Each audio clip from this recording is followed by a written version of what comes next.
अभी हम बांग्लादेशी नहीं बोल सकते हैं। परसों सोर्स इनपुट था, एक सीक्रेट सोर्स इनपुट था कि ये हो सकते हैं। इस बेसिस पे हमने गोला पीएस ने रेड किया। रेड करके देखा कि प्राइमा फेशी इनका मैच नहीं कर रहा है इंडियन नेशनैलिटी से, तो उनको अरेस्ट किया गया। 2 लोगों को पीसी लिया गया। उनके स्टेटमेंट के अनुसार आज फिर एक और महिला को अरेस्ट किया गया है। उनका भी पीसी लेने के लिए हम लोग कोर्ट में गए हैं और सब कुछ अच्छे से इन्वेस्टिगेशन करके मैं बाद में बोल सकता हूँ। अभी मैं कुछ बोल नहीं पाऊंगा। আমি দেখেই ভাড়া দিয়েছিলাম, সমস্ত ডকুমেন্টস দেখেই দিয়েছি, কিন্তু ডকুমেন্টস এখন যা বেরোলো সমস্ত ভুয়ো বাংলাদেশি।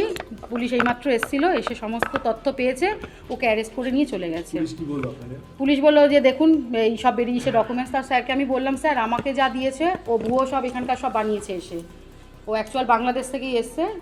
নাম কি ছিল ওনার অ্যাকচুয়াল নাম হচ্ছে বললো প্রিয়া খাতুন।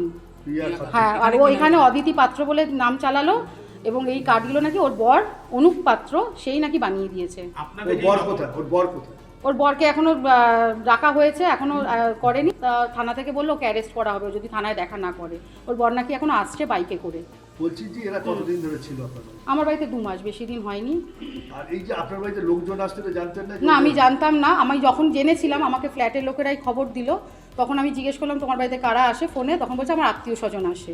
তা আমি ভাবলাম আত্মীয় স্বজন আসতেই পারে, কিন্তু সেদিনকে দেখলাম যখন আমি আসলাম দেখলাম বাড়ির সামনে অনেক জুতো খোলা। তা আমি যখন জিজ্ঞেস করলাম এরা কারা, তখন বলছে আমার ভাই, কাউকে বলছে আমার মামা। এইসব 5-6 জন ছিলেন।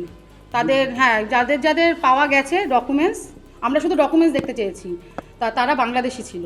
তারা পরে পুলিশ যখন কে খবর দিলাম তাদের কাছে স্বীকার করলো আমরা বাংলাদেশি। তাদেরকে অ্যারেস্ট করে নিয়ে গেছে একটা বাচ্চা সমেত। উনি নিজেও বাংলাদেশি ছিলেন? হ্যাঁ, উনি নিজেও বাংলাদেশি। আপনার কাছে কি নাম দিয়ে দিয়েছিলেন? অদিতি পাত্র। আর এমনি পুলিশ কি নাম ওনার নাম হচ্ছে প্রিয়া খাতুন। কোথাকার বাসিন্দা কি? হ্যাঁ, বাংলাদেশের সাতক্ষীরা বা এরকম কোন একটা। ও হ্যাঁ, সাতক্ষীরা, যশোর থেকে ও এখানে এসছে। সাতক্ষীরার বাসিন্দা? হ্যাঁ, বাইকে করে। কতদিন আগে এসেছে কিছু বলেছে? হ্যাঁ, 2019 সালে এসছে। কোথায় এসেছিল? ও এসে এখানে কেপুরে ওর যে হাজবেন্ড, ফেসবুকে নাকি আলাপ হয়েছে, তার সাথে কোনো রকম মোবাইলে কানেক্ট করে দমদম স্টেশনে এসছে। সেখান থেকে কেষ্টপুরে বিয়ে হয়েছে। এগুলো পুলিশকে আজকে বলছিল, আমি সেগুলো শুনছিলাম। আপনার সাথে পরিচয় হলো কি? আমার সাথে কোনো পরিচয় নেই, আমি দালালের মারফতেই পেয়েছি ওনাকে। আর এই ফ্ল্যাটের যে নাম ভুলে যাচ্ছি, তপন সাহা, সে আমাকে বলেছিল যে ভালো ভাড়াটে, ওনার বাড়িতেও ভাড়া ছিল, তোমরা দিতে পারো। কাল রাত্রিবেলা এই অদিতিকে অ্যারেস্ট করেছে এবং সারা রাত ধরে যে ইন্টারোগেট করার পর যে ইনভেস্টিগেশন হয় তাতে দাঁড়িয়ে পুলিশ এখন তাকে আবার ফ্ল্যাটে নিয়ে এসছে।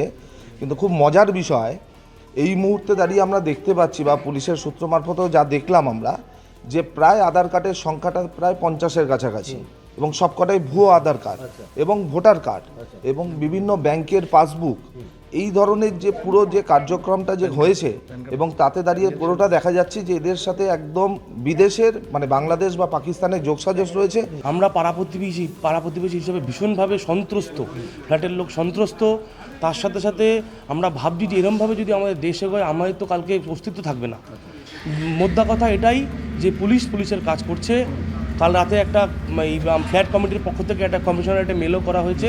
নাম ভাঙিয়ে কার্ড জালিয়াতি করে অদিতি পাত্র নাম দিয়ে এখানে বাচ্চা দেখিয়ে সেন্টিমেন্ট জয় করে ওনারকে বোকা বানিয়ে ফ্ল্যাট ভাড়া নিয়েছে।